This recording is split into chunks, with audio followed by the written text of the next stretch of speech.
إسلامنا حياتنا حياتنا إسلامنا بشرعه حياتنا حياتنا إسلامنا إسلامنا حياتنا حياتنا إسلامنا بشرعه حياتنا حياتنا إسلامنا.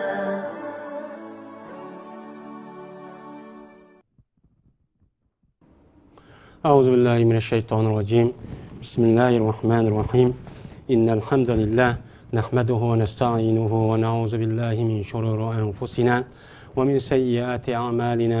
من يهده الله فلا مضل له ومن يضلل فلا هادي له. ونشهد أن لا إله إلا الله وحده لا شريك له ونشهد أن سيدنا محمدا عبده ورسوله. قال الله تعالى في كتابه الكريم: يا أيها الذين آمنوا اتقوا الله حق تقاته ولا تموتن إلا وأنتم مسلمون. يا أيها الناس اتقوا ربكم الذي خلقكم من نفس واحدة وخلق منها زوجها وبث منهما رجالا كثيرا ونساء واتقوا الله تساءلون به والأرحام إن الله كان عليكم رقيبا. يا أيها الذين آمنوا اتقوا الله وقولوا قولا سديدا يصلح لكم أعمالكم ويغفر لكم ذنوبكم ومن يطع الله ورسوله فقد فاز فوزا عظيما. أما بعد. Assalamu alaikum ve rahmetullahi ve berekatuhu. Hürmetlik televizyon kökçe kırındaş biraderlerimiz bu kadımki yine dersimizge yine hoş kipsler. Bu kadımki dersimiz yine şu İmam Nevevi'ninki 47'siniki yine devamı buludu. Bu hadis hem de 38. 48. hadis. Bu hadisinki asası mezmunu kandak kişi münafık oldu. Yani münafık degen kim o? Yani muşnun üstüde toxtalımız bu hadisinki asas mezmunu. Bu münafık degen gapniki üzünü Peygamber sallallahu aleyhi ve sellem üzüniki sözü arkalık depço bəgen. Biz şunun kartta münafık kandak kişi oldu. Kimni münafık deyimiz? Muşnun üstücü toxtalımız. Aslında İslam dini de bu yılıkı İslam din insanlarını çoğun tarafını ikiye ayırıp birisi Müslüman, birisi kafir. Hem de kafir en yamanı kafir. Onunki ikinci derece doğunu münafık. Bu münafık hem de münafık diyen bu kişi aslında İslam devleti barlık kiriştim burun, yani Müslümanlar bir kuş kudret tepiştim burun, aciz tuğa vakti üzüde, uçan üzüde münafıkçı, peydaçı bombagan. Peygamber Sallallahu hicret kılıştım burun, Mekke hayatı da münafık diyen bu ebdahla uçan üzüde çok bombagan. Bu münafıkla Peygamber Sallallahu aleyhi ve sellem bu Mekke'den Medine'ye hicret kılan deyken anı deyken çok peydaçı boğan. Peyda boğan. Peyda olup Peygamber Sallallahu devrede 300 netçige etrafıdan deydi o yine ama onun az yaki cık muşna münafıkçı batı. Onun kimine reisi Abdullah İbni Sulul deydiği bir münafık vardı. Bunu emmeden biletemdi. Muşna bir münafık boğan. Bu münafık hem de hakiki rast münafık olduğu için onu Kur'an-ı Kerim'de muşun münafıklarınki üstüde naiti cıkçı ayet vardı. Naiti ayet var. Şu ulanınki üstüde etti beşirini içip taşlaydıgan ayetle ve onu da başka Kur'an-ı Kerim'de münafıklardan cihat kılış üstüde buyrukçu ba. Ya eyyühen nebiyyü cahidil kuffare vel münafikin vagdud aleyhim ve me'vahu cehennem ve biyasal mesir. Diye ayetten de sen kafirlerle demek kıren cihat kıren. Münafıklarla cihat kıren. Hem de Peygamber sallallahu aleyhi ve sellem'ninki ayatı karsak kafirlerle cihat kıldı. Peygamber sallallahu yüzün ayatı da 70 net çıkarttım. Uruş küçük çoğun olup müştah boğan. Peygamber sallallahu yüzü bir vasıta komandalı kırıp 20 netçe 30 netçe uruşku yüzü komandalı kırıp çıkan. Ama münafık ya vakta ve cahidil kuffar vel münafikin. Münafıklarla demek kıren cihat kıren dep akıdın vaghlud aleyhim. Sen bu münafıklara ve kafirlara ya münafıklara kopallık ile muamele çok kırın. Dep müştah çok buyruk çok kırın. Peygamber sallallahu aleyhi ve sellem bu münafıklarına hiç kanayet bu koral küçülen vay meydan uruş düşüp dep onda bir uruş neyimiz yok. Fakat kafirlerle müşriklerle bu bularla boğan. Bu Yahudi va undan boshqa nasoralar bilan. Endi ammo munofiqlar bilan bular bo'lmagan. Munofiqlar bilan bu Alloh taolo jihad qil deb. Jihad qil degandiki bu jihadniki o'zi munofiqniki ati bashirini meni ichib tashlash, ularni rasvo qilish, ularni haqqa qaytishga da'vat qilishni iborat bo'lgan. Bu da'vat, bu nima o? Jihad. Alloh taolo jihad dedimdi. Ana bo'lgandan keyin bu munofiqlarning aytdi xatar. Mushna bo'lgandan keyin bu to'g'ri Qur'oni Karimda natija oyat bor. Ham buniki hamdi shundoq sifatlarimiz yo'q. Bor. Bu sifatni payg'ambar sallallohu alayhi vasallam mana bu bir qancha hadis bor. Shu hadisniki umumiy mazmunida shu munofiqlarniki sifati bilan 5 bo'ladi degan. Ba'zi hadisda 4, ba'zi hadisda nima 3. Yani umumisi yığılgan vaqtimizda bu munofiqlarniki bilan bu sifatlari, aloyidliklari, xususiyatları bilan 5 bo'ladi deb belirtgan. Endi munofiq degan gapniki o'zi, ya'ni zahiri tarafdan u musulmon bo'lsa-mu, u nima o kafir. Ya'ni o'lgandan keyin bu do'zaxga kirdi degan gap endi. Endi bir odamniki, men mu'min, musulmon degan odamniki o'ziniki mana bu kafirga o'xshab qilish hargiz loyiqchi emas.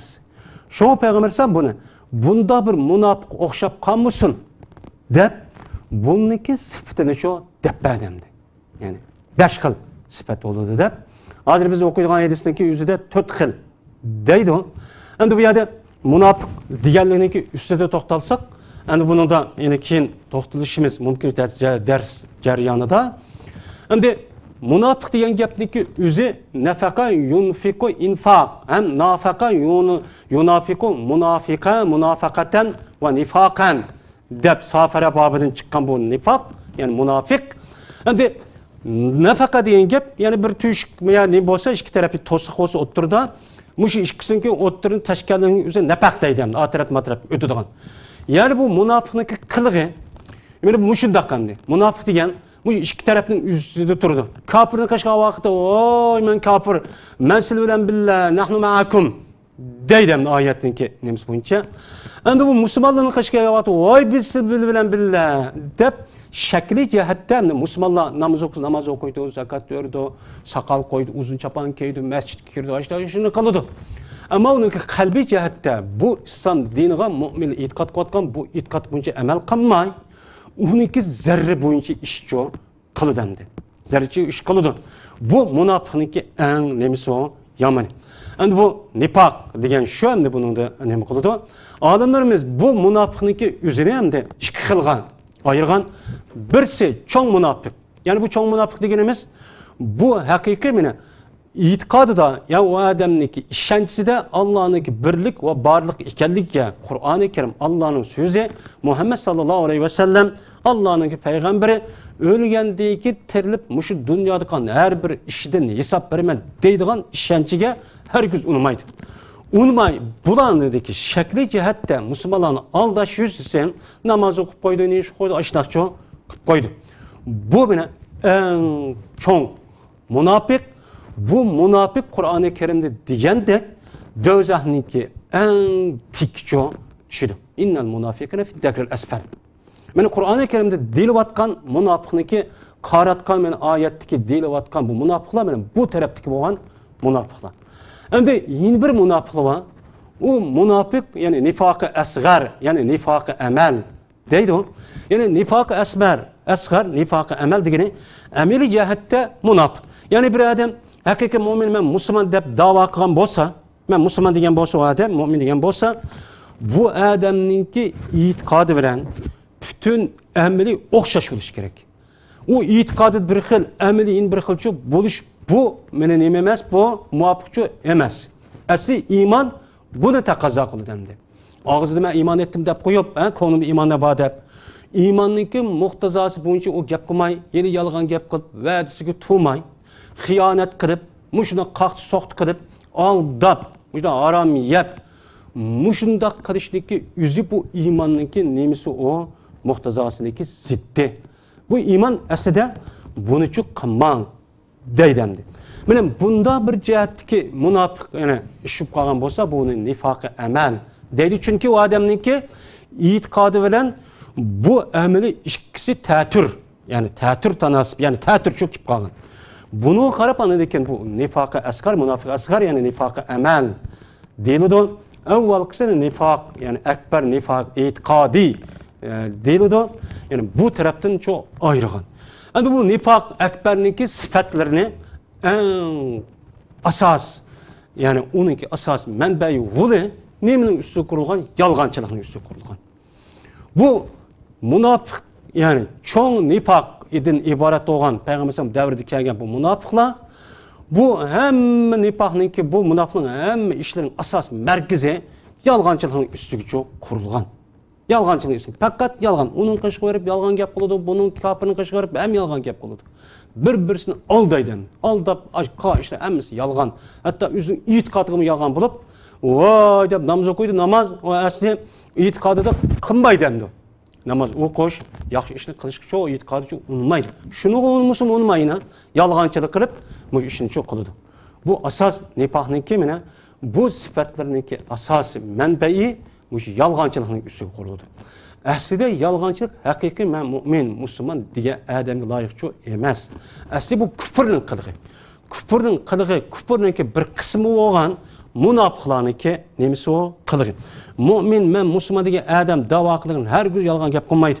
Vaholanki biz shu gapni devatimiz, anglayapti, ham devatimiz, boshqa adam anglayapmiz, ko'ryapmiz, yalğan gaplik çok qiladi mu'min deydi. Namoz o'qiydi, shunda uzun chapini va vagaza ishni qiladi, masjidga boradi. Hatto oilasiga qarab baqsak, oilasini o'noyti ching tutadi. Shunda balvo qiladi obdan, shunda Qur'on o'qiydi, shunda hijoblik. Ammo u odamniki qilig'i kelsak, endi nifaqninki asos markazi bo'lgan yolg'onchilikning xolichi emas. Bu yolg'onchilikdan iborat bo'lgan nifaqniki qilig'ini qilib turib, qolgan amalniki qilishni nima foydasi endi? Asli iymon uni uchun talab qilmaydi. Biz endi buning ustida to'xtalamiz. Bu hadisninki mazmuni mana bu. Ham bu munofiq degan gapniki o'zi noyati xatar. Endi buningda kunimizda josus, xoin, satqun deganlar bor. Bu diniy talaffuz munofiq. Munofiq. Endi qolgan talaffuz bo'lgan bo'lsa, u diniy talaffuz ba'zi o'ziga osmi, u siyosiy, mesela milli bir atalgı, yani şu taraftan kelgan bir atalgı olur. Mesela casus, hain, satqun deganlik. Endi bu biz endi dini tarafdan bo'lgan atalgı bo'lgan bu munofiq bo'lgandiki, munofiq degan hemen yani yeni bir hesapda kafir degan gap. Yani o do'zaxga kirdi bu odam, o'tni ko'ydi mango degan gap bo'ladi. Shuning uchun biz bunda bir ishqa mubtala bo'lib qolmasligimiz uchun munofiqniki sifatidan o'zimizni qat'iy saqlashimiz kerak. Bizdeki cemiyetimiz menen muşundaq sadaqatmen, rastçil, bir-birisiga ishonadigan, bir-birisiga xiyonat qilmaydigan, qarindoshlik muşundaq bir uyushqan, qarindoshlik jihat uyushqan muşuna bir cemiyet barpo qilishimiz kerak. Vaholanki bizniki hozirgi islomiy jamiyat, musulmonlarniki jamiyatiga qarab baqsak, bu nima? Yolg'onchilik, va'dasiga to'maslik, xiloflikcha ish qilish, va'dasi to'may, kazzoblik qilish, aldash, bo'zaq qilish, xorlashdan iborat bo'lgan mushuncha ko'ryapmiz. Ammo kufrninki yutiga qarab baqsak, u yerda kelgan odamlarning og'ziga qarab baqsak, ularniki danglashib, bir og'iz yolg'on gap qilmaydiganligini, yolg'on gap qilib bak og'ir oladiganligini buni shu anglaymiz. Vaholanki islom dunyosida u odam tehi rastchil bo'lib, oq ko'ngil bo'lib, sadoqatman bo'lib, chin bo'lgan kishini buni nima deydi? Sarang, döt bilan uqmaydi deb uni uchun ko'zga ilmaydigan. Ammo kazzob, yolg'onchi, aldamchi, va'dasi to'maydigan mushunaq odamni noyt ubdan kishi bu, talantli kishi deb, u deb shuning kaydi ketib olganlarni, shuningdan aymindiganlarni, shuning gapini u deb ashini qiladiganlarni uchun ko'ryapmiz. Yani bizdeki Müslümanlar qandaq dərəcəyə beribdi. Bunun üçün həmmimiz çox bilməz. Bu hadis çox bu məzmunu toxtulur. An Abdullah ibn Amr radiyallahu ta'ala anhu an Nabi sallallahu aleyhi ve sellem qala: "Erba'un men kunna fihi kana munafiqan ve men kanat fihi haslatun minhunna kanat fihi haslatun minan nifaqi hatta yadaha. İza haddasa kezaba ve iza vaada akhlafa ve iza khasama fajara وَاِذَا عَاهَدَ غَدَرَ خَرَّجَهُ الْبُخَارِ وَمُسْلِمٌ." Abdullah ibn Amr radıyallahu ta'ala anhu'dan rivayet kılındı. Bu kişi Peygamber sallallahu aleyhi ve sellem'de rivayet kılındı. Dedi Peygamber aleyhissalatu vesselam. Töt nasi var. Bir adamda şu töt nasi hemmesi tepilse, yani bu adam halis münafık olur. Yani hakiki münafık olur deydi. Eğer de töt nasiniki birisi şu bir men Müslüman, men mümin degan adamda tepilip kalgan bolsa, o adamda şu münafıkniki, şu tepilgan sıfatlarniki o adamda tepiludi. Hatta ki o adam şunu terk etken kadar. Eğer o adam şu yalgan gap qilish, va'da tutmaslik degan ishni terk etken kadar, o adamning vücudida, onunki vücudida nifaqniki bir xislati bo'lgan, bir tarif bo'lgan o ish bo'ludi deydi Peygamber. Qav dötüş. İza haddese kezibe. Qaçani gap qilsa o adam, gap so'z qilib bir ish to'g'rida yoki valay xabar va kaza desa, yolg'onchilik qiladi. Yolg'on gapni qiladi. Yani yüz bilib turib yolg'on gapni çok qiladi. Hem onun yolg'on ekan yüz ishini.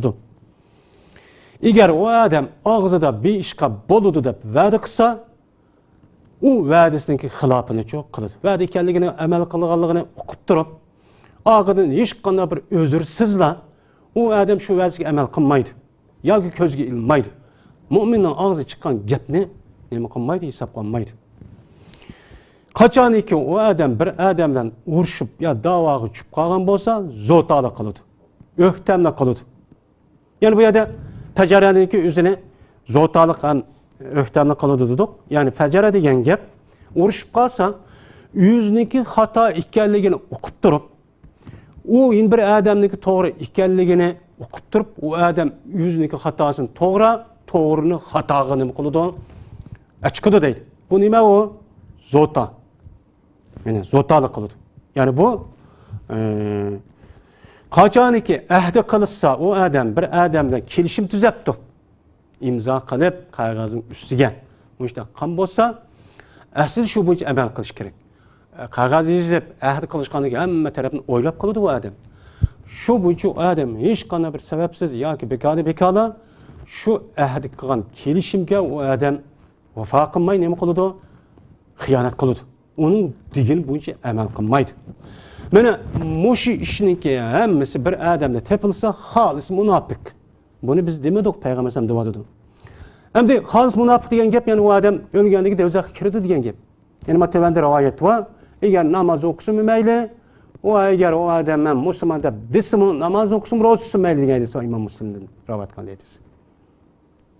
Eğer de bunun ichidan birisi bu bir adamni tepilib qolgan bo'lsa, şu munofiqniki bir xil sifat o adam tepilib, mana o adam şu sifatni tark etgan qadar şu bir xil sifat o adam tepildi.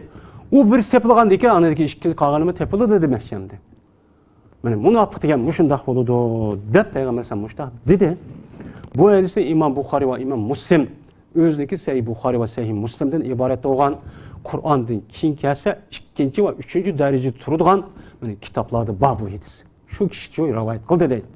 Yani bu gapniki degani Peygamber sallallahu aleyhi ve sellem'nin ağzı çıkkanı katledimi o ras. Onun hiç qanday nima yo'q, unda ishonch yo'q. Endi bu hadislamda Abdullah ibn Amr radıyallahu ta'ala anhu mushundaq rivoyat qilibdi. Undan boshqa Abu Hurayra radıyallahu ta'ala anhudan rivoyat qilgan bir hadis var Buxoriy Muslimda bor. Bunu da shuna deydi Peygamber sallam. Ayatul munafiqi salasun. Munafiqniki belgisi 3 deydi mana hadisda. Yani ayet degan belge, alamet degan gap. Munafiq, yani yeliq munafiqniki belgisi. Yani yeliq munafiq, yani çoğ munafiq demekçi Peygamber sallam devrida bo'lgandan şu munafiqniki belgisi biz şunu qarab, aş munafiq ekan desek bo'ladi deydi. Belgini hammamiz bilamiz. Qanda? Uningki birinchisi qachoniki gap qilsa, o adam şu gap qilganniki yolg'on ekanini bilib turib, nima qiladi? O gap qiladi. Qachoniki o adam va'da qilgan bo'lsa, voy bo'ladi, kelamiz, shunda deyishgan bo'lsa, o adam şu va'dasiga nima qiladi? Xiloflik qiladi.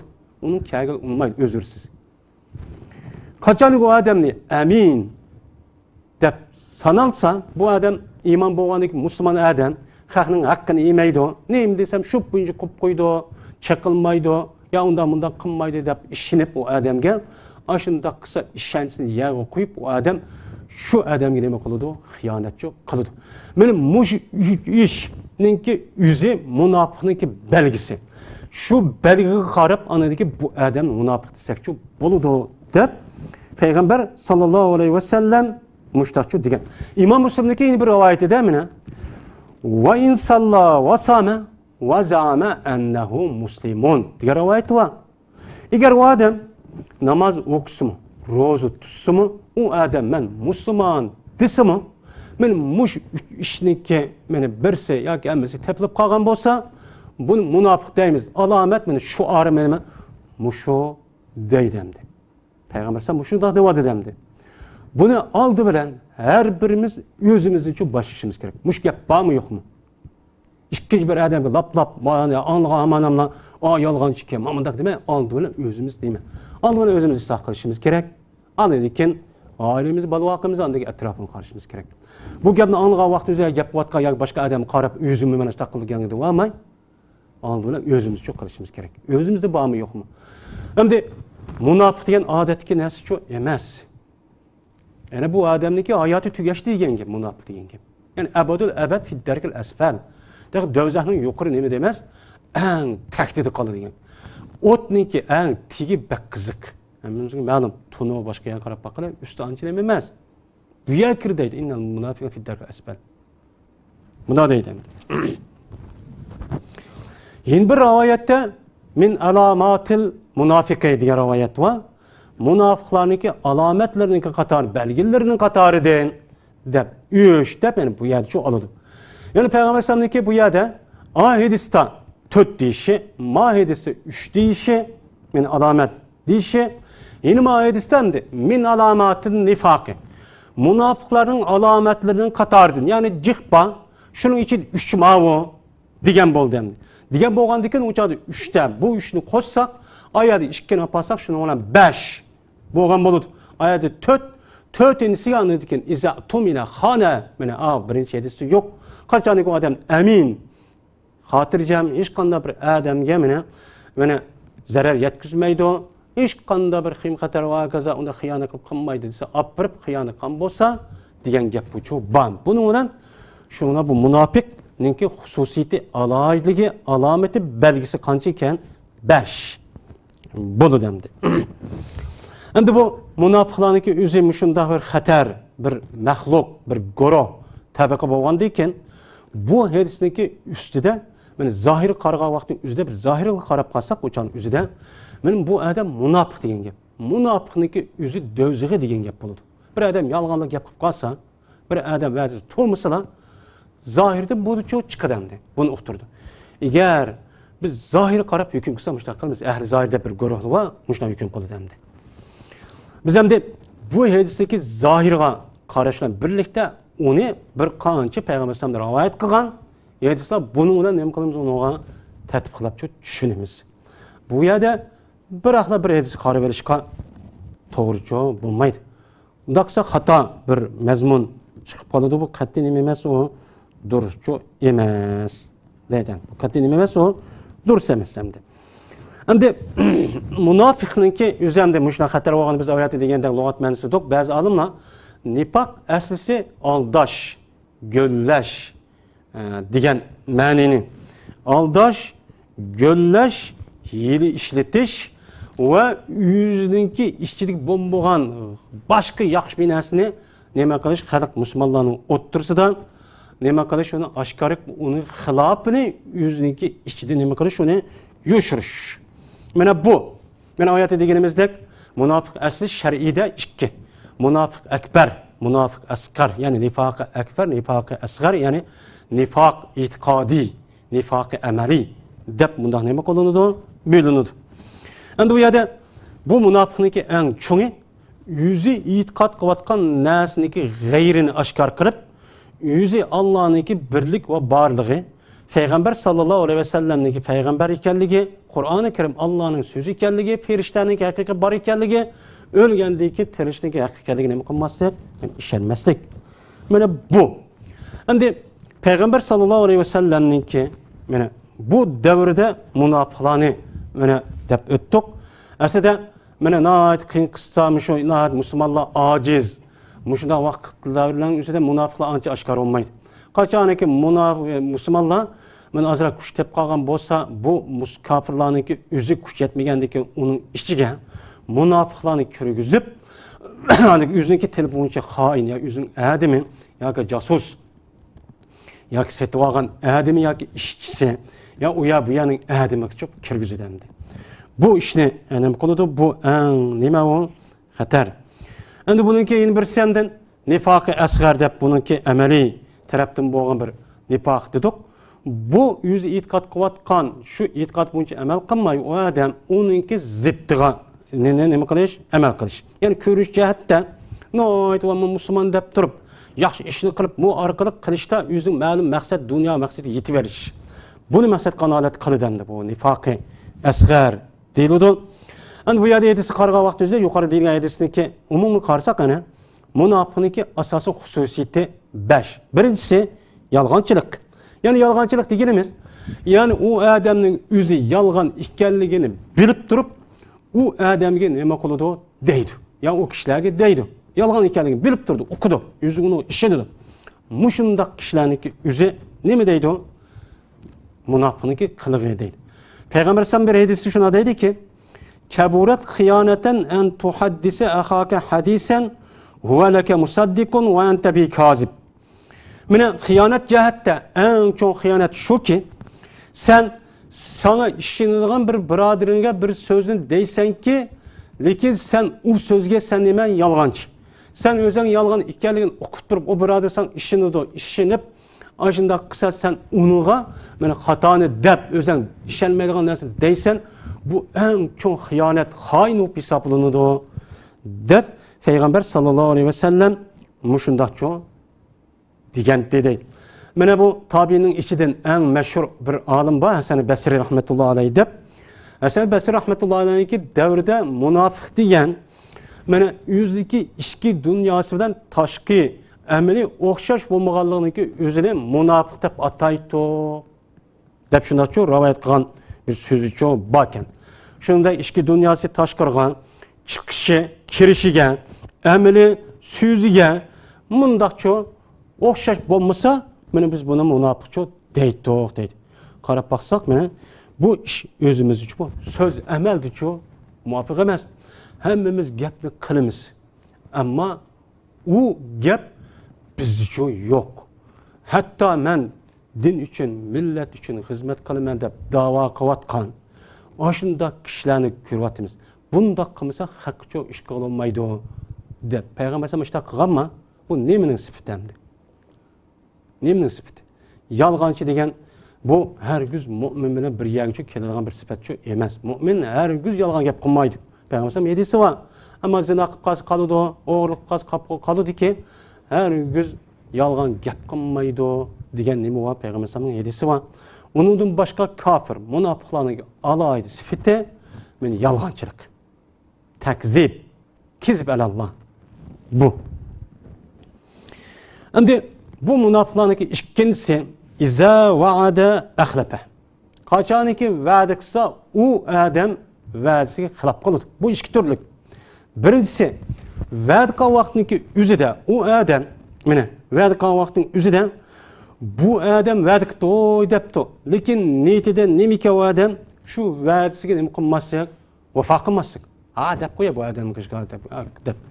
Mana bu mana munofiq yani va'da xilof qilganning eng yomoni bu. Bu eng ig'ir ishimdi bu. Eng yomon munofiqlik qiligi bu. Agar u odam desa, agar xalsa Alloh taolo men ishni qilaman, inshaalloh men qilaman debdi. Degan vaqt o'zida u odamning niyatida u ishni qilish niyati yo'q. O'shan o'zida nim bo'ladi? Kozib bo'ladi deydi endi. Kozib bo'ladi deydi. Buni olimlarimiz degan bir gap kel. U odam men ishni qilib desa, inshaalloh debdi, ammo niyatida u ishni qilish uchun niyati yo'q. Oshunda qilib inshaalloh degan bo'lsa bu kozib deydi. Kozib yani munofiqniki bir sifatiki, yani munofiq degan gap endi. Ana o'g'ani biz va'da qilgan vaqt o'zida shu va'da biz kishi bizni urmagandek yoki nim qilmagandek ekan, o'shan o'zida qilamiz. Inshaalloh degan vaqt o'zida men vafo qilib inshaalloh ishlatish kerak. Hozir endi Mu'minlarniki o'z o'ttirisida men islom diniga e'tiqod qilaman deyotgan shundoq adab ko'rayotgan kishilarga qarab baqsak, ham o'zimizga qarab baqsak, inshaalloh degan gapga ishonmaydi endi. O adamning niyatida inshaalloh degan ish men amal va'damga amal qilaman deb inshaalloh desa durust. U niyat shunda deyish kerak emas mu'minniki qilg'ichi inshaalloh deyish kerak. Chunki Qur'oni Karimda ولا تقولن لشيء إني فاعل ذلك غدا إلا أن يشاء الله واذكر ربك نفسك واذكر ربك degan nima oyat bor. إلا أن يشاء الله واذكر نفسك في degan oyat. Sen ey mu'min, ey odam, sen atidik ishni men jazman qilaman dema. İlla yaşallah. Megar Alloh xolisa at qilaman degancha ta'limot bor. Bu ta'limotga asosan har qanday bir ishning kelgusini biz bilmagandan keyin inshaalloh deyish bu mu'min musulmonniki bir nemisi o simbol, bu alomat belgisi. Hozir inshaalloh desa bu gapga ishonmay o'z o'ttirisida so'z degan gapga ishni g'olat ko'p qoldik. Ya'ni bizning ahvolimiz mush darajaga tushib qoldi. Ikkinchi xil va'da qilib qo'yishniki ikkinchi turi, mana ikkinchi turi u odam bir narsaga nima qilgan va'da qilgan, lekin u odamningki niyatida vafo qilish, ham vafo qilishgami urinchi bor, sharoit bor. Oshundoq turg'un bu odam hech qanday bir o'zirsizlar u odam va'dasiga xilof qildi. Bu eng og'ir umi bir nima o va'da xilof qilgan munofiqniki bir nimasi o sifati. Buni da Zayd ibn Arqam radhiyallohu ta'ala anhu'niki rivoyat qilgan bir hadisi bor. Buni shunda deydi payg'ambarimiz. Bir odam va'da qilibdi. Va'dasida u odamniki shu va'dasiga vafo qilish niyati bor ekan, lekin uni nima qilamapti? Ma'lum bir o'zir voqea ish jihatdan vafo qilamapti. Va qilman shuna qilman deb, ammo boshqa ish chiqib ketdi. Unda bo'lib qolgan bo'lsa bu odamga hech qanday bir gunoh yo'q degan payg'ambar alayhissalatu vassalamniki nimasi bor? Hadisi bor. Endi bir hadisi bor. Salman radhiyallohu ta'ala anhu rivoyat qilgan bir hadis. Mana bu hadisda Ali radhiyallohu ta'ala anhu Abu Bakr Umar radhiyallohu ta'ala anhuga ushqishib qoldi yo'l ketib berib. Mana Ali radhiyallohu ta'ala anhu deyki, "Nim bo'ldi menga siz ikkingni shuna eg'ir shunda ketib farsa, nima ish bo'ldi?" degan vaqt keldi dediki, bunda bo'lish sabab payg'ambar alayhissalatu vassalam munofiqlarning sifatini debdi biz shu degan so'zni jatmoshda olib qoldi. Nima degansa payg'ambar va'da qilsa va'da xiloflik qiladi, so'zsa so'z yolg'onchilik qiladi, amin, xotirjam, ishonchli odamga xiyonat qiladi degan. Ana o'g'aniki bizning qaysimiz bu xil sifatdan qaysimiz qutula olmaymiz? Bizdimi bor emasmi? dedi. Degandagi shuni Ali roziyallohu ta'ala payg'ambar qishib kirdi. Kirib bu gapni payg'ambar dedi. Degandagi payg'ambar dediki, "Men bu so'zni men debbadim. O rost. Bu so'zni sizlar qo'ygan yerga men cho'q qo'ymayman. Sizlar, ya'ni bu so'zimni to'g'ri tushunmayapsizlar. To'g'ri tushunish jihatda nima qilinglar tushuninglar. Lekin munofiq qachoniki mana gap qilsa yolg'onchilik qiladi degan gapning o'zi, ya'ni gapga vaqt o'zida u odam yolg'on gap qildim deb turib nima qiladi? Yolg'on gapni ishilib turib, "Jo'q, bundaqki, shu yolg'on gap qiladi." Endi u odam va'da qilgan vaqtning o'zidan, ya'ni men va'dam qilmayman, deb qo'ydim. Deb ash va'diga xiloflik qilgani o'zi ko'ngli ko'chirdi deydi. Ya'ni buni demoqchiman deydi. Qachoniki amin sansa, ya'ni bu odam o ishonchli deb pul yuribdi, binas omonat qo'yibdi. Voy siz ubdan odam saqlab berdisa, o odam ko'nglida basini yivolaman, yo ishni qolaman deb mundaqqa bo'lsa, uni xiyonat qilaman. Men buni demoqchi. Ham illoki bu demoqchi emas, endi o odam shu omonat xiyonat qilmayman deb turib shundoq omonat qilib, o omonatni o'zi zayo olib ketibdi. O aslida vafo qilish nimasi bor ekan. U buning ishiga nima qilmaydi? Kirmaydi deb mushtaqcho degan deydi. Endi yana bir hadisda payg'ambar sallallohu alayhi vasallam hadisida al-idatu dinun, va'da degan nima u? Din degan. Islom dini degan nima? Va'da. Ya'ni va'daga vafo qilish degan. Vaylul liman va'ada summa akhlafa. Qalaha salasan. Payg'ambar sallallohu shuna degan. Voy, bir odamni voki ular va'da qiladi, va'daga vafo qilmaydi deb 3 qata deb ketgan deydi. Bu meni har birimizga tushadigan nima o hadis. Va'dimiz naytijik, va'dimiz naytijik. Lekin amal qilmaymiz. Hattoki bir odamning umri Qur'on hadis bilan shunda ketib olgan, o'rgatayotgan, o'rgangan, qo'lida Qur'on hadisi va mush odamning mushu holat chiqib ketdi. Kasblashib ketdi. Bu yolg'onchilik kasblashib dexe. Bu mahoratlashib eng ustiga aqlli yomon odam darajasiga, o'sha darajaga baho berib, hatto bu odamni botur darajada ko'rib ketdi. Bu eng nima u xatar bo'lgani bu. Bu va'disiniki meni yomon ekanligida Payg'ambar sollallohu alayhi vasallam Ibn Mas'ud roziyallohu anhuning hadisida borki, sizning biringlar o'zligi kichik bolasiga va'da qilib, uningga va'dasi amalga oshirmaydigan ishni cho'q qilmasin. Payg'ambar sollallohu alayhi dediki, al-idatu atiyatun. Va'da degan nima bu? Hiba, sovg'a degan. Endi va'da degan soğuğandaki yüzü küçük balısıga, meni küçük olsun, meni olsun, balısıga vay mani berme balam meke, anında kılıp ben mani bermen, meke anı berem mani kılıp berem, dep vədi kıldı. Vədi oğandaki bu soğat deydi. Soğuğandı soğunu vermişse o adam, nim boludu, hatalaşkan boludu, çoğuna ötkezgen boludu, dep mine İbn Mes'ud radıyallahu ta'ala anhu, Peygamber sallallahu aleyhi ve sellem'den müştahçı ravayet kan. Mine yine bir hadisten Abdullah ibn Amr ibn Rabi'a radıyallahu ta'ala anhu rivayet kılındı ki bu adam dedi, Peygamber sallallahu aleyhi ve sellem bizim üyümüzü kelgen idi, men şu vakit küçük idim. Men oynayım edip çıkan idim, benim apam şuna dedi, ya Abdullah, men sana bir nefes verime, kel, dedi. Digendi ki Peygamber sallam dedi ki, ma eretti en tu'tiyahu. Yani balınızga kel deyip kıçırışta siz nimini bir işini iradı kıgantınız, nim beymekçi oğantınız diye vaktinde apam dedi ki, men onu bir xom verey degendim diye vaxtda Peygamber sallam şuna degen, eğer siz muşu xomunu beğenmegen bolsanız, sizge bir yalgancı dep yazılıdı, kazzap dep yazılıdı dep meni Peygamber sallallahu aleyhi ve sellem muşundakçı degen. Meni çoğu meyli, küçük kimi, küçük balığı verdiğindeki yüzünü emelge aşırış gerek. Emelge aşırış gerek. Eğer emelge aşırılgan şu vədi kılmışsak, bunu verdi ağzımızı bir çıkıp uçanın üzüde mecbur kalan iş yok. Şuna Peygamber sallallahu bir hadisi de men kana yu'minu billahi vel yevmil ahir fel yakul hayran ev liyaskut. Kimi ki Allah'ın Resuluğa kıyamet günüge imanı bolu diken o adamın yüzü yaxşılıqını desin, yak şutusun değil. Eğer biz onu diyamsa şutusak bolu vədi kılmay. Mecbur olmagan diken. Şuna bir hadisi de insanlarını dövzak düşürüvadılgan men işlerindeki biri muş Peygamber sallallahu işaret kılıp til diyen. Til arkalık bütün yaxşı işini uğru vetip emmesi dövzak düşürüvadıdı bu til diyen Peygamber sallallahu neymiş var? Yedisi var. Şunun için bunu ne kılışımız gerek? Dikkat çok kılışımız gerek. Kıgan vədige katli vefa çok kılışımız gerek. Hem bu vefanınki kıgan vədiniki yüzü şer'i tarafı bir ceza yok. Bazı alimler ötkenki zamanlarda şu kıgan vədige emel aşılmağımızı bu sot geçip sot boyunca bir tarafkan bir işlamıcı boğan. Yani hüküm neyimiz yok bunundan. Yani bazı alimler kıgan vədiniki yüzüge katli vefa kılış vacip. Kaması bulmaydı deydi. Bazıları emir ehvala karab bakış gerek deydi köpünce alimlerimiz.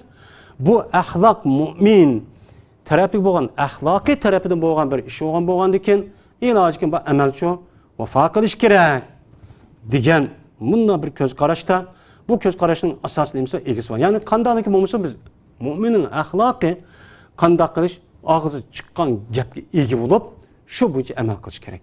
Eğer onda kılmışsak uçadı ben Müslüman mümin deyip dava kılıp hizmet kılmaya deyişine göre şık tutsak şu bolu dem. Verdi kıbrısalı bolu doğan gepten. Münafığındaki üçüncü alameti İza khaseme fecere. Kaçanı ki bu adam ikisi bir uruşup kalgan bolsa zotala kılıdı. Köke emeli kılıdı. Yani zotala kılıdı degen yüzündeki hata olsun, onun doğru olsun, yüzün doğru çıkarıp doğrunu hata çıkarıdı hem de. Fecere. Deydi. Fecere degen bu yani hazır degenimizde yüzündeki hata olan aşı yelik hakkını doğru çıkarıp doğru olan hakkını hata çıkargan iş. Bu münafıkның nemesi o alameti. Bu iş mene hazır nati çıkandı. Muşundak elim setim, başka işler, ticaret, vakaza işlerindeki üzerinde cedel macera muştahba. Eğer o adamdaki vücuda da resmi Allah bağ körüp turdu, ölgendiğin kin muşik kıga işimdeki her birden hesap vermen, iki tarafında pirişte bağ deydiğen bunda bir işenç olsa bunda çok konmaydı. Bunda çok konmaydı. Doğrun doğra davalışıp kalsa mı mana haqni haq, batıl batıl deydi. Mana bu ishniki o'zi, bundan yuz berishning o'zi bu iymonning ojiz ekanligi haqida da'vo qilsam. Mana ko'ryapmiz, boshqa tarafda shunday yaxshi axloq hamma tarafda bor, lekin bu tarafga vaqtda yana shunday kamchilikchi chiqadimdi. Shunday kamchilikchi chiqadimdi. Payg'ambar alayhisolatu vasallam yani bu gapning o'zi men yolg'onchilikqa purdimdi. Payg'ambar sam bu zotalik, ko'kamilik masalasida Payg'ambar sam shuna degan: "İyyakum vel kizbe." Sizlar yolg'onchilik bo'lishni saqlab qolinglar. Chunki yolg'onchilik qilish zo'taliqqa purdimdi. Yolg'onchilik qilgandan keyin o'zining haqqini haq emas ekanligini bilib turish yolg'onchamdi. Yolg'onchilik qilgan zo'taliqqa qilgan bo'ladi. Pujur qilgan bo'ladi. Bu pujur olsa do'zaxga purdi. Unda bo'lgandan keyin sizlar eng yomon bo'lgan yolg'onchilikda nima qilinglar? Saqlaninglar deb mushtaqchi degandi deydi Payg'ambar. Endi yeni bir hadisida Payg'ambar sallallohu alayhi vasallamniki Sahih Buxoriy, Sahih Muslim deba Payg'ambar shuni dedi: "Inna abghazar rijali ilalloh al-adul hasim." Alloh taologa er kishilarning ichidagi eng dushman ko'riladigan kishilar nima? Chekidan oshirib zo'talik qilgan mushundaq nima kishilar. O'zining haqiqatini o'qib turib, u yerda to'xtamay, shu o'zininki xato ekanligini to'g'ri qilaman deb to'g'ri xato chiqib, o'sha dalil pokni qilib, gap talloq qilib, shohidni qilib mushtaq qilish, mana bu Allohning dargohidagi eng dushman ko'rilgan kishilar bu deb Payg'ambar ham shunday degan. Unda o'g'andaki biz o'zimizning yani gap tallig'i yoki bo'lmaydi o'zimizga sharoiti yoki amaliy ahvolga qarab xalqlarni bo'zaq qilib, xalqning haqqini yeverish, mana aqanch evasam xalqning haqqini yeva harom degan bo'ladi. Ammo bu kishi Allohning dargohida eng dushman ko'rgan kishi bo'ladi. Endi bu kishilar qo'pib endi musulmon qiyofasiga kiraverib, men ish qilaman deb shuni qolganlar ta'sir qilib bu ularniki ishiniki yurmasligi, mustaqil bo'lmasligining bo'ladi yerdan sabab bo'ladi bular. Bu sababchi bo'ladi. Bu to'g'rida mana boshqa hadislarimiz shu bor. Gunohning sababi bilan qanday bo'ladi ishlar yaxshi to'xtab qoladi. Yine Payg'ambar sallallohu alayhi vasallam yine shuna degan: "Sizlar meni qashimga davolashib kelsizlar. Sizning ba'zinglar shu yuzniki hujjatni keltirishda bak qobiliyatlik bo'lishi mumkin. Hujjatni dalil pokdan kirib shunda balog'atlik mushtaq bo'lishi mumkin. Men shu olgan yoki men shuni qarab hukm qilaman. Endi hukm qilgandan keyin agar shu odamning shu chiqqan shu gapiga asosan kishiniki haqqi hamda uning emas, shunday bir hukm qilgan bo'lsam, o'ziniki birodarining haqqi bo'pti, shniki ekan deb og'iz chiqqan gapga asosan u odam unichu olmasin. Agar men shu zohir qarab hukm qilgandan keyin, agar men shu hukm qildi ekanman, u odamga mana do'zaxdan bo'lgan bir pochini pashlab bergan bo'laman. Ya'ni buni gapi qarasam, rasmi ma'nosi ashniki ekan deganim o'zi ashnasining o'zi o odamniki do'zaxdan bo'lgan bir o'tni qilib bergan bo'ldim. Anda bo'lgandan keyin bunda ishni qilmanglar, ammason haqiqiy mu'min, men musulmon deganchu bo'lsa deb meni Payg'ambar sallallohu alayhi vasallam mushtaq ekan. Yine Payg'ambar sallam bir hadisida: "Men khasama fi batilin wa huwa ya'lamu lam yazal fi sahatillahi hatta yanzi'a" deydi. Bir adam batıl ishda davolashsa, ya'ni batıl ish, xato ish, nohaq ish, shuni davolash bu deb ashunday qilgan bo'lsa, u odam shu batıl ekanini biladi. Ashunday qilgan bo'lsa, bu odam Allohninki g'azabining ichida bo'ladi. Bu odam bu haqdan tortilgan qadar, qachonlik tortib bo'pti deb haqni o'ziga bes buni chiqsa, oniki Allohninki g'azabining ichida bo'lmaydi.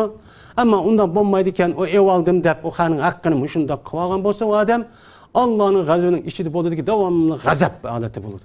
G'azab holati bo'lgandiki, u odam kichkina bir narsa evilib, o jiq boyib ketgan pul tep oldim degan bilan u pul 4-5 kunlik bo'lmay, yeni o odamning dasbesib davomli ishi olg'a bosmay, namoratlik, vayronlikning ichida bo'ladi. Hatto o'lgandan keyin Alloh g'azab do'zaxga tashlaydi.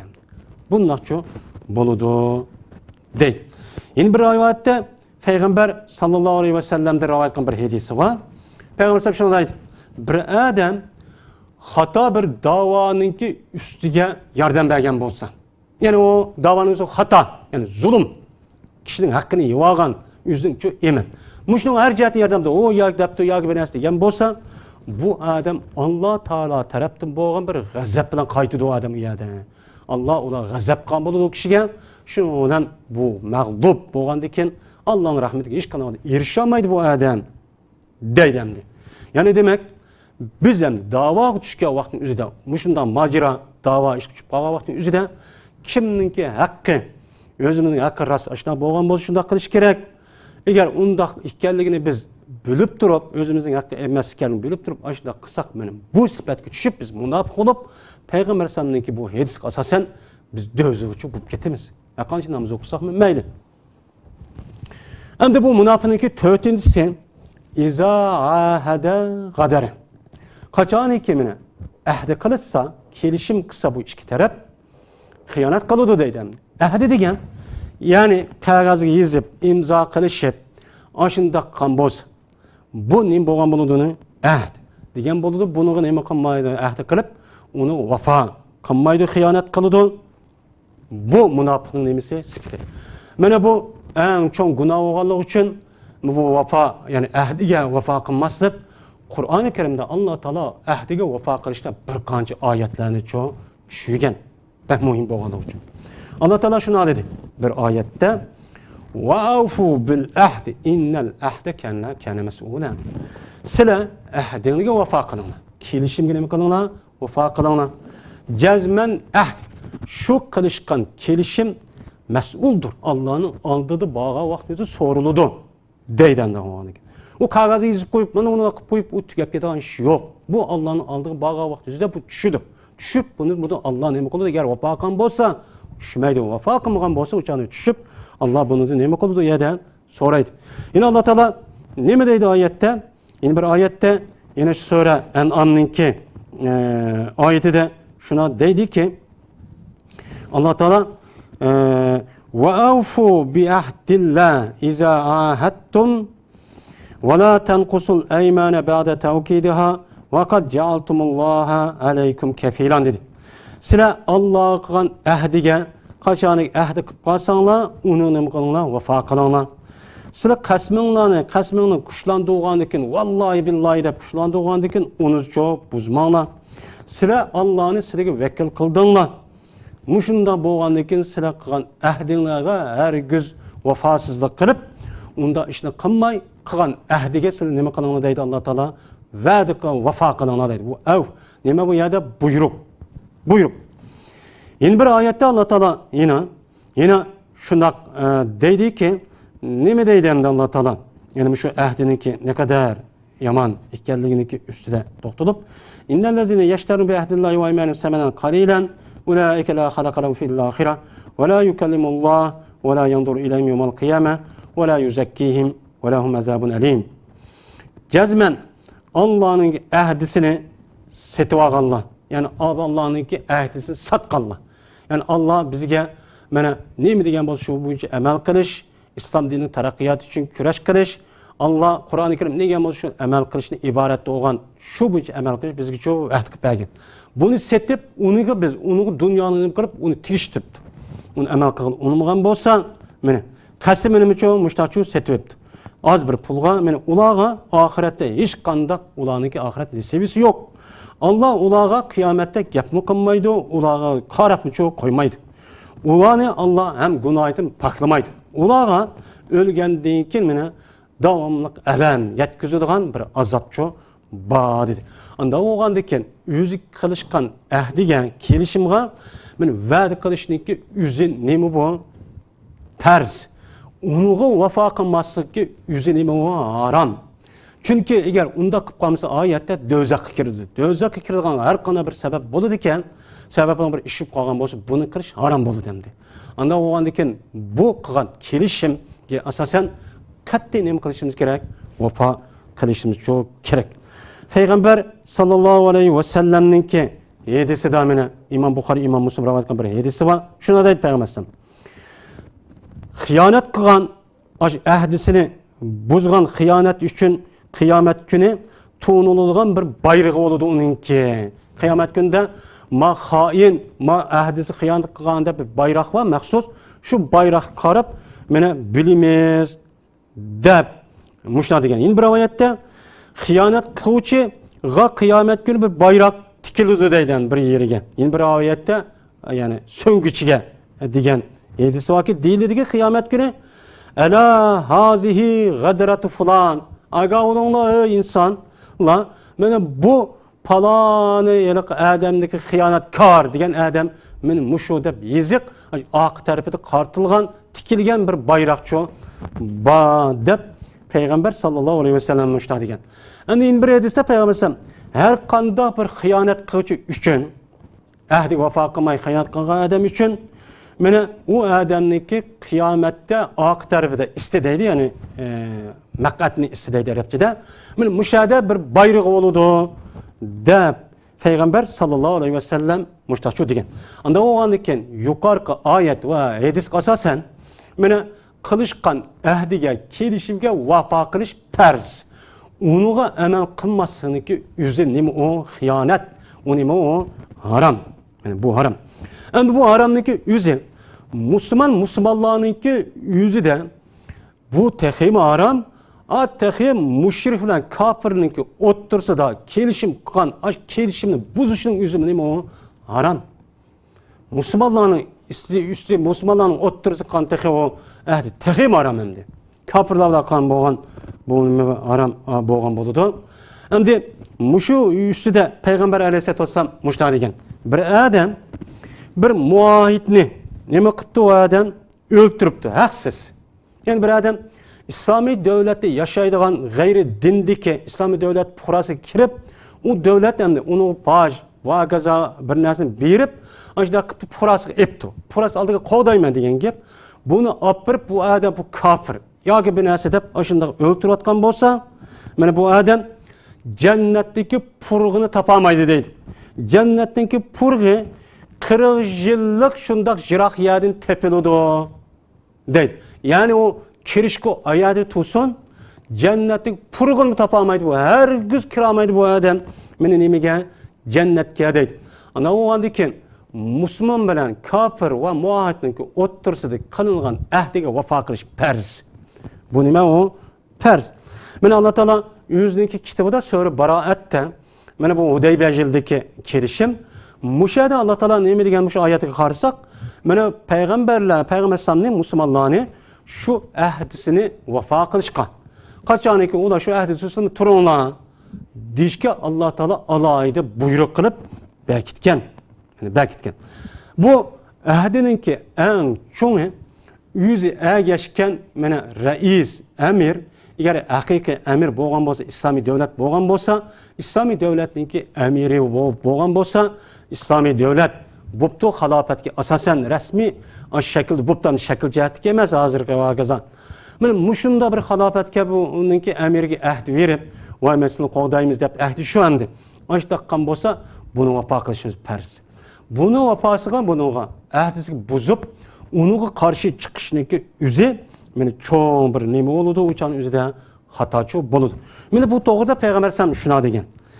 Mana 3 adam bor, Alloh taolo bu 3 odamga qiyomat kuni ham qaramaydi, ham ularni gunohni paklamaydi. Ularga mana alamlik azobchi bor. Deb payg'ambar ham shu ishniki ishidan birini dediki, bir adam bir imomga bayat qildi. Bayat qildi, bayat qilishi faqat dunyo uchun bayat qildi. Agar u odam imom u odamga bersa, o'chani o'zida agar iroda qilgan narsani bersa, o'chani vafo qildi. Agar u odam u imom iroda qilgan narsani o'chani o'zi iroda qilgan narsa bermagan bo'lsa, o'chani vafo qilmasa, mana bu odamga Alloh taolo mana qiyomat kuni uni mana do'zax akirdiki, hargiz uni qilmaydi, Alloh gap qilmaydi, ham paklmaydi deb mana buni shu deydi. Shuning ichidan de vafoga ahdiga vafo qilishniki ichidan bütün narsalar bor. İlim setim, ticaret, şirket arası kelishim ve onun başka nikah ve barlık Müslümanlarınki o'ttirisi qilgan kelishim hammasi bunun için o'z ichiga oladi. Agar shundoq kelishim qilgan bo'lsa, bu kelishimdagi o'zi islom dinininki ro'yiga uyg'un bo'lsa, uni xato bo'lib qolgan bo'lmay, mana halalni haram, haramni halal qilgan bunda şekilde bo'lgan, buni ahdi bo'lmagan bo'lsa, mana bundaq ahdininki o'ziga vafo qilish nima u odamning yadining farz. Kishi vafo ahdi qilibdi, xotiniga kelishim qilibdi, yo xotini ayri bilan kelishim qilibdi, yo tijoratchi sheriklar va hokazo bilan mushundoq nima qilibdi, mana kelishimchi qilibdi. Qilgan bo'lsa, shu chaqniki o'zida u odam qanday qilish kerak? Shu ahdisiga qan kelishim vafo qilish kerak. Aldab qo'yishga bo'lmaydi. Agar aldab qo'yib ashtaqan bo'lsa, mana yuqoridagi oyat 7 asosan u odam mushtaqlichi bo'ladi endi. Biz haqiqiy mu'min musulmon bo'lsak, mushtaq nima qilishimiz kerak? Amalchi qilishimiz kerak. Endi bu ahdiniki eng yuqorisi mu'min musulmonlarniki Alloh bilan qilgan ahdisi bu. Bu ahdi qavmi Allah Taala'nınki birlik barlık işiniş, Allah Taala neymi degan bo'lsa shu bo'yicha amal qilish. Biz buni ahdi elib, ahdi berib qilib bo'ldik. Mana eng yuqorisi bu. Buni nima qilishimiz kerak?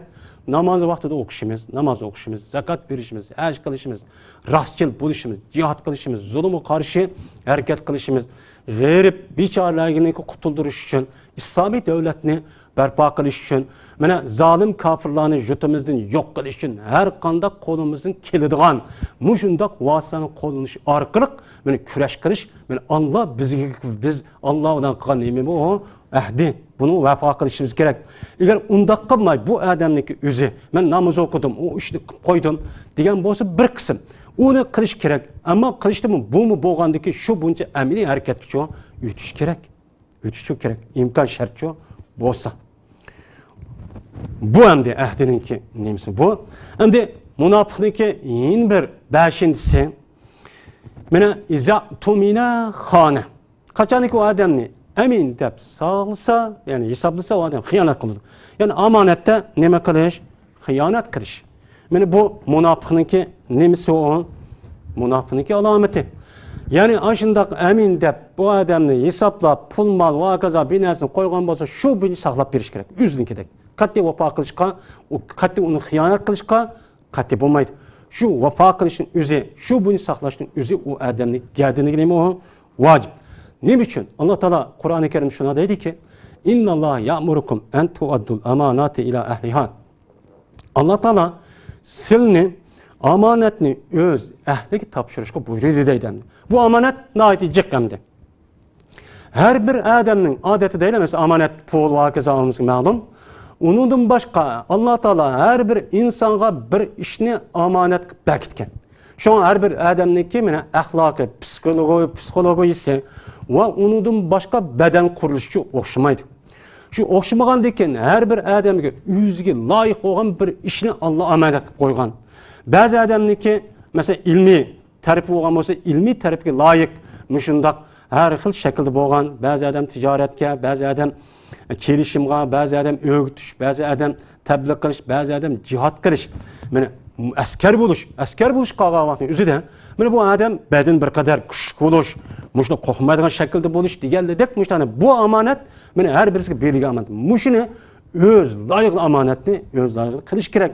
Men buni bir odam qotgan bo'lsa, qo'lidan keladi. Shu odam shuni qiziqadi. Oshib turib uni qilmay turib olishning o'zi omonatga imkon bo'ldi, xiyonat qilgan bo'ladi. U odam mana jihad qilishga imkon bor. Ham jihad bo'lib qolgan bo'lsa hozir, masalan, fitne urushniki o'zi jihad olmaydi endi. Musulmon bilan musulmonning o'rtasida, kofir, musulmon, murtad bo'ldi, unda olmaydi. U jihad emas. Mana mushundaning o'zida agar jihad boshlangan bo'lsa, shuga imkon bo'lsa, oldi bilan o'ziniki turayotgan shu joyiga qilish kerak. Joydan keyin anadiki bu munda tadrijiy anadiki cho'ng'aydi. Bu yana qilib bo'lsa, bu yerdagi anadiki mushundaq tadrijiy bu farz mushu shaklda aylanadi. Bu yani qilib qo'yib o'zingiz tug'ilgan yani qilib boshqa yerga borib unda qiling deydigan u yer buyruq yo'q. Hech qanday bir yer yo'q.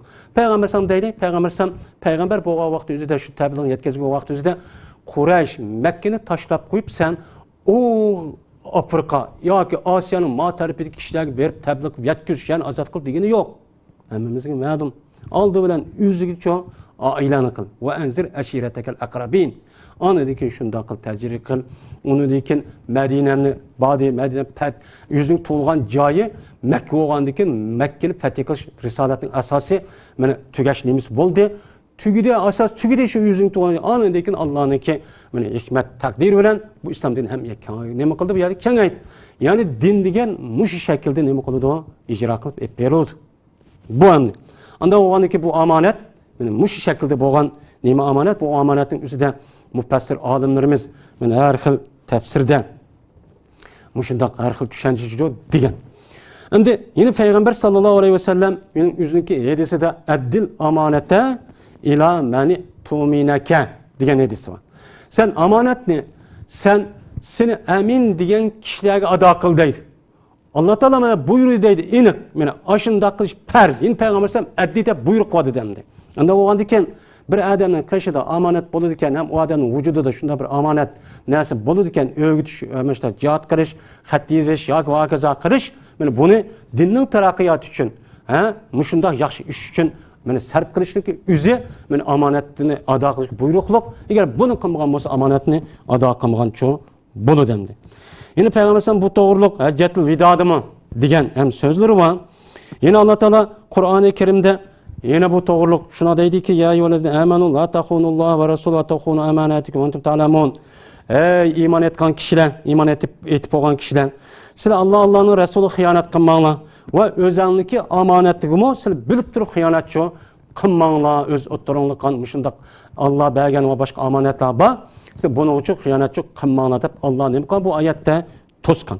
Unda o'g'andan keyin mana bu omonatga xiyonat qilishniki o'zi munofiqniki bir nemisi o aloyligi. Bir nemisi o aloylik. Mana bu omonatga xiyonat qilishniki o'zi cho'ng bir gunoh bo'lganligi uchun Payg'ambar sallallohu alayhi vasallamning bir hadisida Ibn Mas'ud roziyallohu ta'ala shuna deganki, al-qatlu fi sabilillah yukaffiru kulla zanbin illa al-amanata. Mana Alloh yo'lida mana o'ltirilish, ya'ni shahid bo'lish har qanday gunohni yo'q qiladi. Lekin omonatni uni nima qilmaydi, yo'q qila olmaydi. Ya'ni bir odamga omonat qo'ygan bo'lsa, u uni yeb ketgan bo'lsa, tanib olgan bo'lsa yoki zoya qilgan bo'lsa, mana bu odam shunday shahid bo'lib Allohning yo'lida shahid bo'lib ketgan bo'lsa, Alloh bu odamning bu omonat gunohini nima qilmaydi, u yerda kafarat yo'q qilmaydi. O'shaningizda omonatning egisi bo'lgan odamga keltirib deydi-ki, sen omonatni ado qil. Deydi u odam deydi-ki, ya Rabbi, dunyo ketib qolsa men qanday omonatni ado qilaman degan vaqt o'zida Alloh taolo da deydi-ki, bu odamni haviya degan do'zaxdan iborat shu do'zax apringlar deydi. Bu odam bu do'zaxda shu do'zaxniki tikkicha yetgan qadar tushdi deydi. Tushgandiki bu odam bu yerdan keyin omonatga o'xshagan bir hay'atni topdi. Bu odam buni ko'tirdi, uni o'zining dumbisiga ko'tirib andiki buni shu do'zaxniki o'tining ichida yuqoriga o'rlaydi. Andiki bu odam u do'zaxdan chiqqanligini ko'rgan bo'lsa, u odam yeni teyilib, yeni tushdi. Orqadan abadul abad mushtaq nim qildi, tushdi. Deb Payg'ambar sallallohu alayhi vasallam men mushtaqchi degan deydimdi. Endi demak endi munofiqninki, ya'ni nifoqi asghar mening mushu 5 narsadan iborat bo'lgan narsa bo'ladi. Nifoq akbar degan e'tiqodiy tarafdan biz uning ustida to'xtalmadik. Endi buniki hammasiga qarasak, bu qavm zodi ichki dunyosidan tashqi bir-birisiga nima qilmaslik, bu yerda o'xshamaslik. Endi bu munofiqlik degan bu cho'ng bir xatar. Munofiq degan cho'ng bir xatar ish. Hattoki deydi bu odamniki salaflarda shuna degan bir kishi bor ekan, xushuun nifoq deb bir nifoq bor ekan. Ya'ni munofiqlarniki xushu edi. U qanday? U odam jismoniy shundoq Allohdan qo'rqadi, shundoq miskin. Ammo u odamniki qalbi Allohdan nima qilmaydi, qo'rqmaydi. Qalbida yolg'onchilik, aldash. Men mushundoq miskin ko'z orqali musulmonlar manfaat foydalanadi deydigan mushundoq kishilar bor. Bu nima u? Nifoq, xushu. Ya'ni bu xushudan iborat bo'lgan nifoq. Bu mu bir nima u?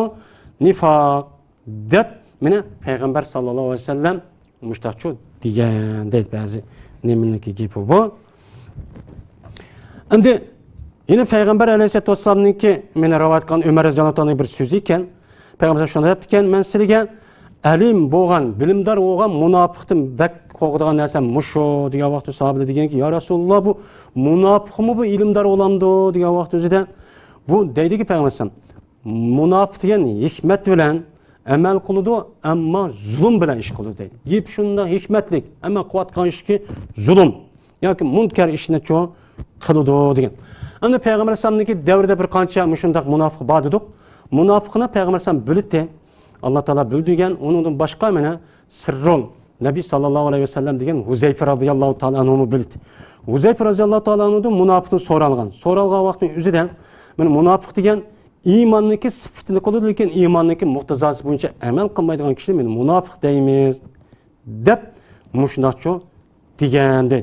Endi bu yerda munofiq shundoq yomon bo'lganligi uchun sahobalarniki asosiy hammasi o'zidan bir munofiq bo'lib qolishdan, o'ziga bir munofiq degan bir sifat bo'lib qolishdan baq qo'rqdi deydi. Hattoki Umar roziyallohu taolo anhu Huzayfa roziyallohu taolo anhudan men munofiqmi yo Huzayfa deb mushundoq nima qilgan so'raydi deydi. Mana Rijoil Atardi degan odamdan so'rilibdi. Sen payg'ambar alayhisolatu vassalamdan ninki ashablaridan sen bir qancha kishini sen uchqashding, shadin munofiqdan qo'rqadigan mushuna sahabni ko'rganmiding degan vaqt o'zi na'am. Men ularninki ichidan Alloh hamd olsunki, mana noyat ubdan kishilarni topgan, noyat bek qattiq noyat ubdan, ammo shuning ichida munofiqni qo'rqadigan shuna sahabalarni mushtaq qo'rqqanti, tap uchqashdi. Buni men munofiq bo'lib qolmanmi deb noyat ehtiyot qilib qo'rqmushtaq qildi dedi. Yana Sahih Buxoriyda bor Ibn Abi Mulayka deb bir olim tabiinning ichidan chiqqan. Bu odam shunday deydi. Men payg'ambar sallallohu alayhi vasallamning ashablarining ichidan 30 dona bilan uchqashdim. Ularning hammasi yuziga munofiq bo'lib qolishdan qo'rqdi ekan. Men munofiq bo'lib qolamanmi deb qo'rqadigan hammasi mushtaqcho kan deydi. Endi yine Hasan Basri rahmetullohi alayhidan rivoyat qilgan bir so'z var. Hasan Basri rahmetullohi shuna deydiki, faqat nifoqdan mu'min odam qo'rqadi. Nifoqdan mu'min odam qo'rqadi, ammo nifoqdan munofiq odam xotirjam bo'ladi. Men o'zim munofiq bo'lgandan keyin meni hech qanday bo'lmaydi deb mushtaqcho deydi. Ya'ni demak, shu munofiqlardan meni sahabalar, salaflar noyatchi kishilar çok qo'rqdi. Endi biz endi mushu munofiqniki sifati, mushu daftarxon munofiqni biz xotirjam bo'lamiz. Bu deyilayotgan bu bizniki holatimiz, salaflarniki, sahabalarniki mushu ahvoliga uyg'unmi? Biz endi munofiq qolamiz, qolmaymiz, karimiz yo'q, gap qilaveramiz, yolg'on gapni va'damizga vafo qilmaymiz, xiyonat qilamiz, yolg'onchilik qilamiz. Urush talash qilib qolsa, vaqirab, joqirab, o'zining haqqini shunday qilamiz. Men musulmon deymiz, mu'min deymiz, mujohid deymiz. Allohning dinini a'lo qilamiz deymiz. Mushundaq turg'lig'on, mush ishni cho'q qilamiz. Bizniki islomiy axloq nega ketdi? Bizniki endi musulmonlarniki axloq tarafdan bo'lgan bu axloq, bu asosiy jihatdan bir tarafchi berib qo'ygan. Nifoqchi bu endi. Bu nifoq degan nima degan gap oyadi deganimizdek, nifoq degan gapninki o'zi, bu do'zaxga kirdi degan gap. Bu do'zax kirdi deb shu o'tdim.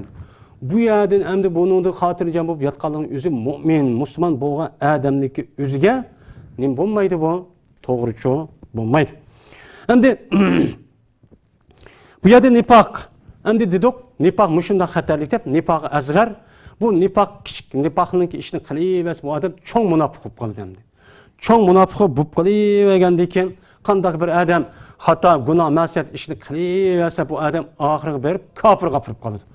Bu bir tabiiy bir nima u ish. Bir odam davomli xato ishni qilaversa, oqidan harom ishni qilaverdi, haromni qanday kofir, dindan chiqadigan ishni qilaverdi. Bu shuning uchun bir odamniki mushundoq nifoqlikdan xotirjam bo'lib davomli shu ishni qilishniki o'zi u odamdan munofiq bo'lishdan xotirjam bo'lganlik, bu mu'min musulmonlarga bo'lgan ish hargiz bu ish to'g'richi emas. Bunga nima qilishimiz kerak? Diqqatli qilishimiz kerak deydi. Endi bu munofiqlikki mush ishniki o'zi gunoh kabira. Gunoh kabira bo'lgandan keyin bu endi gunoh kabira bo'lgan ishniki odam o'zini munofiq dindan chiqatdi deymizmi, demaymiz? Bu odam dindan chiqatmaydi. Agar u odamning qalbida Allohning rasuliga ishonch bo'lgan bo'lsa, gap so'zi orasiramda xato bo'lib qolgan bo'lsa, hargiz bu odamni dindan chiqib murtad bo'ldi degilicha bo'lmaydi.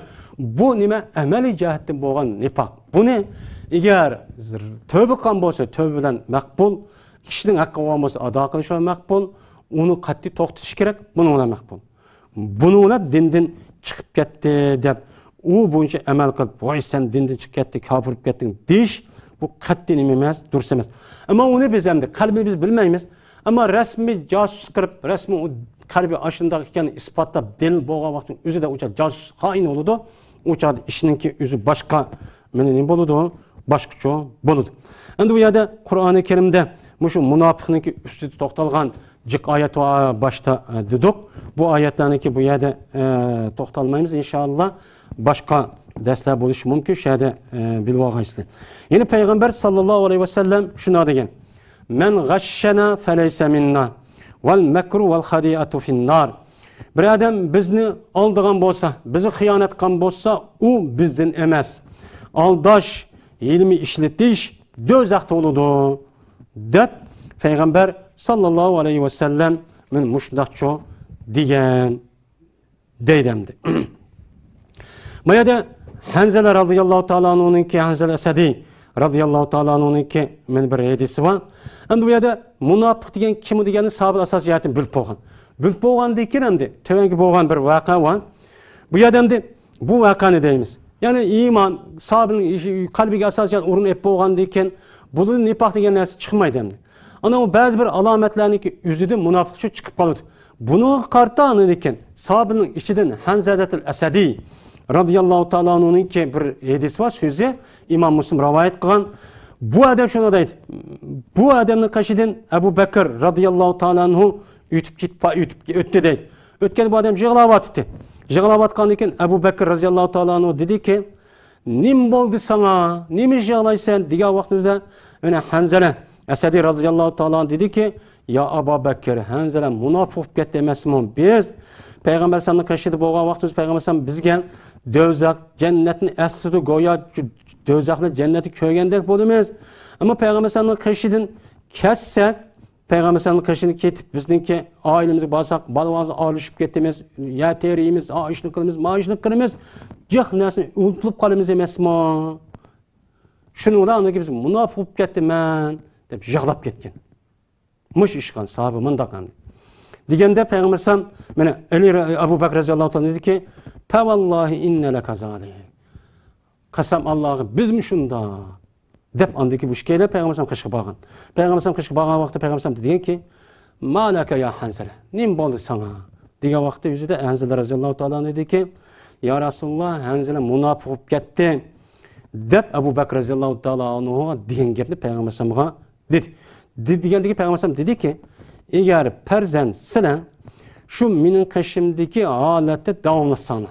Ya'ni mening qashimda turib menda gapni anglagan vaqtning o'zida shunday holat davomli bo'lsanglar, sizlar bilan perishlar tug'an joyingni ko'rishib ketdi. Va sizning yo'llaringizda sizlar bilan qo'l elishib ko'rishadigan mush malak darajasiga yetib ketdinglar. Valakin ya Hanzala sa'atan. Hey Hanzala, lekin ya Hanzala ya tadrici sen bir ülgücü bir işini qilib oy manda oldum demay, sen aldırmay bu işçi boludu. Tadrici amel qiladigan bunda bir ishni qilgan deb Peygamber sallallohu alayhi ve sellem müştadigan. Yine bir hadisda Enes radhiyallohu ta'ala rivoyat qilgan bir hadis. Enes radhiyallohu shuna deydi. Sahoba shuna deydi, "Ya Rasululloh, biz sizning qashlarni tug'an vaqtda bir holat turamiz. Sizdan ayrılib ketgan vaqtda bu sizning qashlar tug'an holating boshqa bir holat bo'lib qolamiz" degan vaqt o'zida Peygamber sallam "Kayfa antum va rabbukum" degan vaqt o'zida dedi Peygamber sallam, "Sizlar qandasizlar Rabbingiz bilan" degan vaqt o'zida ular dediki, "Alloh bizniki va oshkora va maxfiy tug'an vaqtning o'zida maxfiy oshkora tug'an bizning Alloh bizning Rabbimiz. Unda hech qanday ish yo'q" degan vaqt o'zida dedi Peygamber sallam, "Laysa zakum minan nifaq." Emaslinniki shundoq o'ylab qolishingniki o'zi nifoqchi bo'lmaydi. Ya'ni qalbingni shundoq tabliğ ahkam anglab, mushna olib ketib asir chiqadi, uni unutib sal ma'ishni bo'lishning o'zi munofiqchi degilolmaydi deb Peygamber sallallohu alayhi ve sellem mushtaqchi degandek. Yine bir hadisda Enes radhiyallohu ta'ala rivoyat qilgan bir hadis. Peygamber sallallohu ashablar Peygamber sallallohu qishga atdiganda bor. U dedi ki, "Ya Rasululloh, biz yo'qoldik ham" dedi. Degan vaqtda Peygamber sallallohu "Nim bo'ldi?" degan vaqtida ular dedi ki, "Voy munofiq bo'lib ketdik biz" dedi. Peygamber sallallohu ayasına la ilahe illallah ve enne Muhammed Resulullah deganlikka sizlar guvohlik bermidinglarmi degan vaqtda dedi ular, "Voy shunda" dedi. Degan vaqtda dedi Peygamber sallallohu undan bo'lsa bu o'ylab qolgan ishingniki o'zi nima emas, munofiqchi emas. Unda o'g'andagi asta şu boludu. O'shaningizda bir gap tabdan anglab, bir ulguchi men mushta olib ketgan deb bang'itini qilib ketmay. Bu dinning ishi asta bo'lib tadrijiy holatda mundaqcha bo'ladi. Bo'lmasa, shibani bir bo'lib ketgan vaqtingiz bir aqnib qolgan so'ydigan ish. Bu xatar. Shu tadrijiy meni aqrab, ya'ni tadrijiy shunda ilgirlashga, oldiga mengishga harakat qilinglar deb meni payg'ambar sallallohu alayhi vasallam mushtaqcha degan. Unda o'g'andan keyin nifoqniki asli nemisi? Meni boshqa narsadan iborat. Eğer başqa narsadan iborat, shunda bo'lgandan keyin ba'zi bir qiliqlar, shu o'xshash bo'lmay tatib qolib o'zir va kaza bir sababni dedik. O'chan o'zida u odamni nimdagi bo'lmaydi, munofiq ketdi degadicha bo'lmaydi. Bu gaplarniki ishga va tashqari hammasi o'xshash bo'lishi kerakdi, ammo shunda ishga tashqari o'xshash bo'lmay, ba'zi tarafdan tablan olgan vaqtda malak bo'lib ketib, u vaqtning o'zida dunyo ishlarini haydash o'g'lining o'zi munofiqcha bo'lmaydi. Biz endi shu mana hech asosan mana biz amal qilsak, haqiqiy to'g'ri bir shaklda mana o'zimizni to'g'ri yo'lda amal qilgan bo'lamiz. Hammamizni Alloh taolo haqiqiy taqvo muttaqi olimlardan qilib bizni munofiq, fusuq va kufrdan saqlaydigan va ularniki qiliqlardan, sifatlardan muttasib bo'lib qolgan bir ishni qilishdan saqlaydigan shunday mujohid kishilardan, shunday haqiqiy taqvo solih, shunday olim, muqarrab kishilardan qilsin. Qur'oni Karim, hadislar Rasululloh nima degan bo'lsa, shu bo'yicha tushunadigan, shu bo'yicha amal qiladigan kishilardan qilsin. Va oxir da'vona alhamdulillahi robbil alamin. من ربنا الرحمن إسلامنا بنوره أضاءت الأكوان إسلامنا في هديه همومنا تزاح إسلامنا كواحة عبيرها قد فاح